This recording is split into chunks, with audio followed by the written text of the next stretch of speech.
Nós vamos agora, pela vez primeira nesse programa, falar sobre o julgamento da Isa e saber já de você, Michel, bom dia, né? Bom dia ainda, né? Não, boa tarde já. Boa tarde para você, para o Emerson. E como é que está o clima por aí, meu querido? O que já aconteceu na manhã de hoje? O que se tem de novidade para a gente? Bom trabalho e seja bem-vindo. Olá, Tony. Boa tarde para você, a todos que nos acompanham aqui no Voz do Litoral desta quinta-feira. Terceiro dia do júri popular do caso Isabelle Cristine acontecendo aqui no Fórum da cidade de Pontal do Paraná. Tony, eu posso afirmar para você que hoje, amanhã já começou realmente um pouco mais tensa, como era já o esperado. Afinal, cada vez mais estamos nos aproximando para o final desse julgamento, estamos nos aproximando para a sentença que deve acontecer somente amanhã, o que seria então o quarto dia do júri popular do caso Isabelle Cristine. Logo pela manhã, nós conversamos com a advogada assistente de acusação e também com o advogado de defesa de Everton Vargas. E a gente até mesmo, né, Tony, durante essa entrevista coletiva, a gente colocou alguns pontos do que foi dito ontem. Também repercutimos algumas falas do que foi então falada ontem, o que foi dito ontem aqui durante este julgamento. E realmente, né, justamente sobre isso a gente vai acompanhar agora a reportagem, trazendo um pouco sobre como foi o final do dia de ontem e também expectativa para este que é o terceiro dia de julgamento por aqui. Vamos acompanhar a reportagem.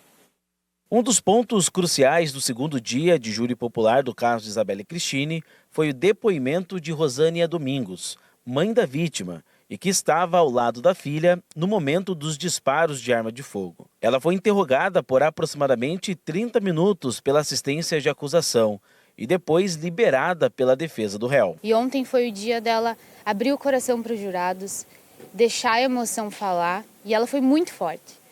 E eu acho que a defesa, enfim, não teve o que perguntar, porque está tudo muito claro, está tudo muito esclarecido.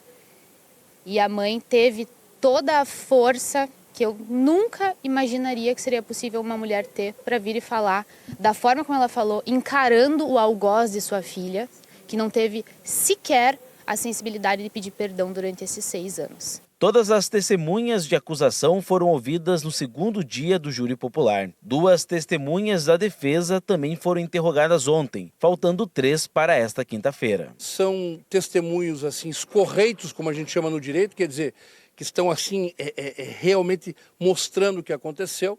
A defesa tem primado por ouvir agentes públicos e o mais curioso, né, o mais enigmático de tudo isso é que a acusação está tentando negar a luz do sol. Está tentando tampar o sol com a peneira. A chegada aqui no Fórum de Pontal do Paraná, nesse terceiro dia de júri popular, foi bastante tensa. Por parte de ambos advogados, tanto de defesa quanto assistência de acusação. Eles rebateram falas que foram proferidas durante o segundo dia do júri, principalmente no que diz respeito à postura de Herbert, o motorista do veículo onde Isabelle estava na noite daquele dia 14 de fevereiro de 2018. A defesa de Everton Vargas adotou uma linha contra a postura de Herbert na noite do crime, o que foi totalmente rebatida pela assistência de acusação. Se não houvesse Everton Vargas bêbado, armado, dentro de um carro e tivesse tido essa atitude injustificável, nós não teríamos morte de Isabelle de 14 anos. É isso que eu tenho a dizer.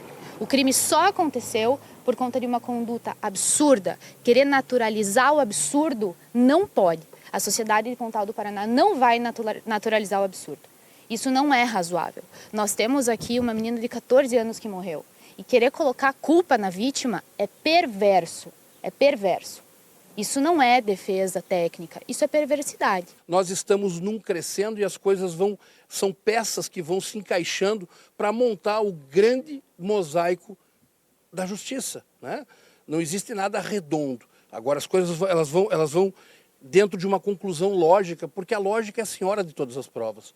Você constrói o que realmente aconteceu. Na manhã desta quinta-feira, a primeira testemunha a ser ouvida no plenário foi o perito, Dr. Leocádio Casanova. Ele atuou diretamente na investigação do caso, Durante o depoimento, houve uma discussão entre o promotor de justiça e a defesa de Everton Vargas. A sessão foi interrompida por 15 minutos. E após, então, essa pequena pausa no plenário, em virtude dessa discussão que aconteceu ali entre a defesa do réu e também ali o promotor de justiça, o interrogatório já foi retomado. Esse interrogatório já dura um pouco mais de 2 horas, continua realmente ali o perito, o Leocádio Casanova, ele continua sendo interrogado neste momento ainda pela defesa do réu. Então ainda isso é o que acontece aqui pela manhã desta quinta-feira, no Fórum de Pontal do Paraná. E, Tony, falando mais um pouquinho do que eu disse nessa reportagem, desse contraponto. Ontem a gente ouviu, inclusive, aqui no Voz do Litoral, que o doutor Renan Pacheco, ele que também faz parte ali do corpo de advogados de defesa do réu, ele disse, abre aspas, se não existisse Herbert, não haveria crime. Nós não estaríamos aqui participando desse júri, fecha aspas, foi o que disse o advogado. Hoje pela manhã, como a gente viu na reportagem, já a doutora Thaís Matarassade falou ao contrário, que se não houvesse realmente o réu, se não houvesse o Everton Vargas, bêbado nas palavras da advogada, o crime não teria acontecido. Então tem esse contraponto, tem essa discussão que foi debatido principalmente ontem durante o testemunho do Herbert, que era então o motorista do carro onde estava a Isabelle, a sua mãe e também mais uma pessoa, quando aconteceu o crime na madrugada do dia 14 de fevereiro de 2018. Tony. Pois é, eu acredito que você tem uma opinião, também tem uma, todo mundo que está acompanhando tem, só que essa opinião a gente não pode expressar nesse momento, né? Para que, como eu falei ontem, não venham dizer amanhã ou depois que nós estamos induzindo, nós somos formadores de opinião e que nós estamos induzindo a alguma decisão do júri. A única coisa que a gente pode falar é pedir que a justiça seja realmente feita.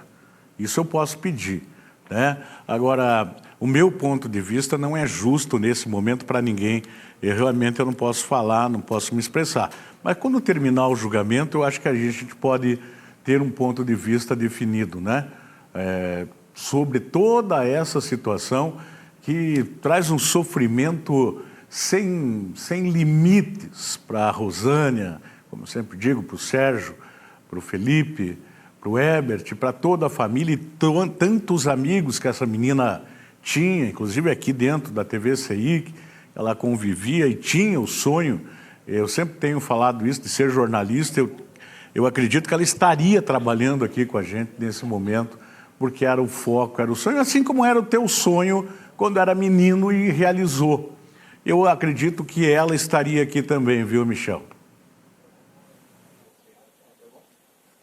Concordo com você, Tony. Tudo isso acaba realmente tendo uma comoção em todo o litoral do Paraná, pois era realmente uma menina muito conhecida, muito querida por todos, estava já despontando na sua carreira, estava sendo bem conhecida nas redes sociais, aqui na TV ela aparecia bastante também, então realmente uma menina que tinha o carinho de todos. E é por isso que está todo mundo acompanhando esse júri popular, que já está sendo esperado há mais de 6 anos, então eu tenho certeza que todas as atenções estão voltadas para até hoje, né, o 3º dia desse júri popular e amanhã também, com certeza, quando a gente vai saber a real sentença, o real resultado de todo esse julgamento. E concordo com você também, Tony, no início do seu comentário, a respeito de posicionamento, a respeito de opinião também. Acho que a gente vai guardar um pouco mais as opiniões para que elas sejam ditas após a sentença, após o resultado. Neste primeiro momento, a gente passa por aqui aquilo que está sendo debatido lá dentro. Não é nenhum levantamento de provas, mas uma apresentação de provas. Provas essas que já foram colhidas pela Polícia Civil, as equipes de segurança, oferecido a denúncia para o Ministério Público. Então aqui a gente mostra para o pessoal de casa, mostra nas nossas reportagens, nas nossas entradas ao vivo aqui de frente do fórum, tudo isso que está sendo discutido lá dentro. Mas a opinião realmente, né, o que a gente acha de tudo isso, com certeza a gente pode dizer depois que o júri já tiver terminado. Tá bom, meu querido, muito obrigado pela primeira participação de vocês. É claro que durante o programa vocês voltam para atualizar tudo que estiver acontecendo por aí, tá bom? Isso aí, né? Momento tenso agora, as últimas horas, vamos assim dizer, né? Espera-se que termine amanhã. Se ninguém causar nenhum novo tumulto lá dentro, aquelas coisas todas, pode terminar amanhã. É isso que todo mundo deseja, né?